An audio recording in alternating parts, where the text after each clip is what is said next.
Puspusan ang restoration ng Department of Energy sa mga power plant na naapektuhan ng pananalasa ng bagyong Aghon.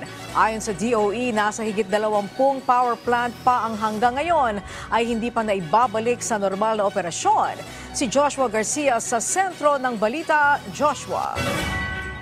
Yes, Angelique, umakyat na sa mahigit 30 power plant ang naapektuhan dahil sa bagyong Aghon. Ito ang kinumpirma ng Department of Energy kung saan siyam dito ay mula sa on-grid at nasa 11 naman sa off-grid. Habang ang natitirang bilang ay ang mga planta na hindi pa nakakabalik sa operasyon bago pa man mag-landfall ang unang bagyo ngayong taon sa Pilipinas.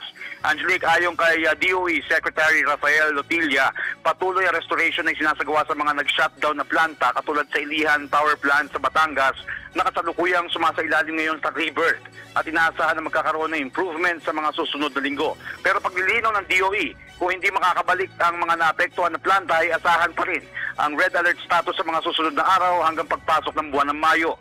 Binabantayan naman din ng DOE ang mga planta kung sumusunod ang mga ito sa mga pamantayan ng polisiya, katuwang ang iba pang ahensya gaya ng Energy Regulatory Commission para matiyak na maiwasan ng mga outages at shutdown sa mga susunod na panahon kasabay ng epekto ng climate change sa bansa. Samantala, Angelique, panawagan ng kalihim ng DOE, malaki ang bahagi ng mga mamayan, partikular ng mga consumer, na magtipid at maging masinop sa paggamit ng kuryente at lalo't hindi naman may iwasan ang mga kalamidad sa Pilipinas na isa sa mga pangunahing dahilan na pinagmumulan ng mga problema sa mga planta. Inaasahan naman ng DOE ang mga karagdagan pang planta at storage facilities para sa mas malaking kapasidad na mas matatag laban sa mga kalamidad at sakuna. At yan muna ang mga pinakuling balita. Balik sa iyo, Angelique. Okay, Joshua, kumisan nga hindi may iwasan itong mga pag-bog down ng mga power plant, pero wala bang penalty kung sakaling hindi nila maibabalik agad ang serbisyo?